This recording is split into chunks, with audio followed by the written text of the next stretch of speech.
food, baseball food, pizza, wings, and beer. You know, you can bring your kids in, you know, they can play pool or play the video games, or they can sit with you and watch TV too, because you got the TVs in every dining room. It's such a place that you can come in with your family and sit down. And again, it's family oriented because it's family owned. When you walk in here, it's like a TV show, Cheers. Everybody knows your name. And you can expect that from in here because everybody knows everybody else. Welcome back, everyone, to the Sideline Guys here at sidelineguys.recordernews.com, brought to you, as always, by our friends at Crystal Ristorante, 72 Lion Street here in Amsterdam. Thanks, everyone, for sticking with us through a little break, which I like to call a much-needed vacation. But now I am back, and unfortunately, due to the weather, we haven't had very much in terms of local high school sports recently. Most importantly, the first of the scheduled two-day home-and-home series between Fort Plain and Saratoga Catholic was washed out today. Unplayable field conditions, rain once again. Right now they are set to play tomorrow night, Veterans Field at Geyser Park in Saratoga Springs.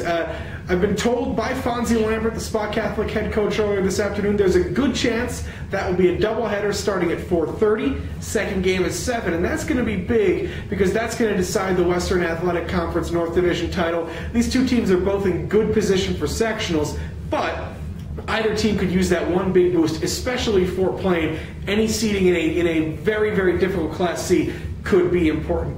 The Amsterdam Rams washed out again yesterday against LaSalle. They're back in action tomorrow at CBA, which has already clinched the Big Ten title. But the Rams, third in the Big Ten heading into the final week of the season, they can make a push, get that second or third seed out of the Big Ten. And with Ryan Brinkman and Kyle Roofer pitching as well as they have been, this is a team that has the potential to make a run into the Section 2 Class AA playoffs. But none of that's happening right now thanks to Mother Nature. What is happening? The NBA playoffs, and to talk about that, well, it's May sweeps, so I thought I'd do a little gimmick casting. Backed by popular demand, the Recorder's news editor and the host of the Venner Vox, Charlie Crable. How you doing, Adam? Good to be here. And Charlie, obviously we're one game into the Eastern Conference Finals. Bulls really took it to town on the Miami Heat, and now tonight, the Mavericks and the Thunder in what could be a very interesting Western Final. Well, the Western Conference Final is very interesting because you've got two great storylines going on, and we start with, you sort of have the old Lions versus the young Lions. Dallas has been around for a while. Jason Kidd, Dirk Nowitzki. Anybody who watches the NBA knows those two names. You've got a really great up-and-coming team, probably a year ahead of what most people expected in Oklahoma City. You can't say enough about Kevin Durant. You can't say enough about Michael Westbrook. It's a very, very intriguing matchup. Yeah, when you look at this, that move that the Thunder made to get Kendrick Perkins from the Celtics back at the trade deadline, while a lot of people say it may have spelled the doom of the Boston Celtics back against the Heat, it's going to be a big help for the Thunder because it's going to allow them to possibly play instead of having to play Durant against Dirk Nowitzki, you can see a guy like Serge Ibaka and his 7 foot and his giant wingspan up against him. Being down low there, that's going to be very interesting. Durant is going to be the one who's going to create a lot of matchup problems for the Mavericks, because it's going to be who are you going to put on him? Do you go with Deshaun Stevenson, who had success against him in the regular season? The last time they met, holding him on 8 for 20 shooting. You can't really expect much out of Sean Marion or Jason Kidd. They just don't have the legs to keep up with him. And you certainly, they'll throw Peja Stojakovic at him or Jason Terry. But, you've got any one of those, that's going to be a problem. The other one is Westbrook is also going to create a problem for the Mavericks, just simply because Westbrook is just a freak athlete. And it's sort of atypical of what you expect out of someone who plays his position.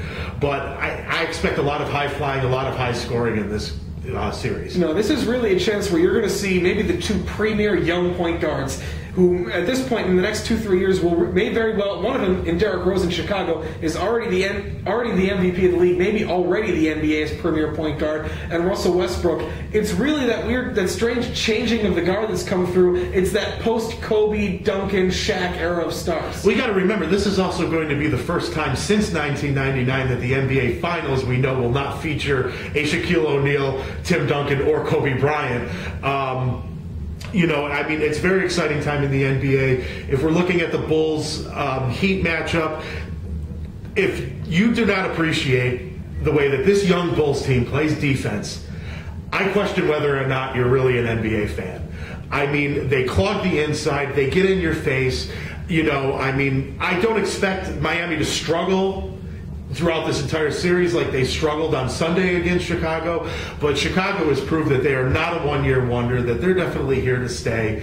And again, they're just a fun team to watch, and I'm a big fan of the team that they've put together in Chicago. The performance they put together, just dominating the Miami Heat on the glass on Sunday night with guys. I mean, Taj Gibson is playing at a level that he has not played at his career. Luol Deng absolutely took LeBron James to town Sunday night. You don't know how long a matchup like that's going to stick, but if the Bulls can do this under first-year head coach Tom Thibodeau, this is the guy who crafted the how to beat LeBron James defense against the Cleveland Cavaliers when he was running the defense for the Celtics. Yeah, and I mean, I think what you're seeing right now is exactly how valuable a great defense can be in a championship run. And one player who doesn't get the credit that he deserves for the Chicago Bulls is Joakim Noah. He's not a great scorer. You know, he's not necessarily a hard body that's going to throw a lot of fouls, but he's all hustle. He plays hard every night, and you know, just ask the Boston Celtics about how valuable it is to have somebody on the floor who just gives you a hustle and hard work every single night. And you know, he's going to be a difference maker in this series. With the Heat, you know, you have your three big stars, you know, in LeBron James and Dwayne Wade and Chris Bosh.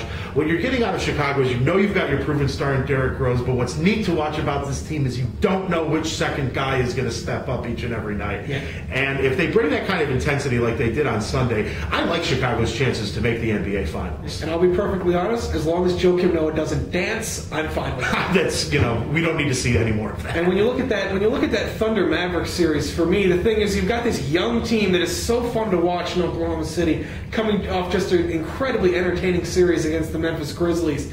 And then you've got this team in the Dallas Mavericks that there is, to a man, all these guys that have never won an NBA title that have come so close. Nowitzki and Kidd and Jason Terry and Peja Stojakovic and the head coach Rick Carlisle. It's a hard team not to root for. It really is, and actually being a lifelong Lakers fan, it actually is hard for me to root for the Dallas Mavericks, considering the way that they embarrassed my team.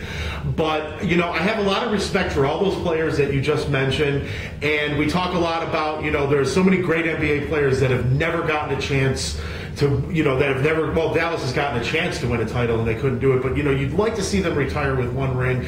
And, you know, Dallas has got 4 or 5 guys on that squad right now that you would love to see them at least get one before they're done. Certainly going to be an interesting last month of the NBA season as the playoffs wind on. Thank you very much, Charlie, for stopping by. As we continue on in the month of May, hey, maybe some more random guest stars, maybe some new funny green screen locations, who knows? But until then, I'm Adam Schinder. This is the Sideline Guys. We're brought to you by Crystal Ristorante, and we'll see you next time at SidelineGuys.recordernews.com.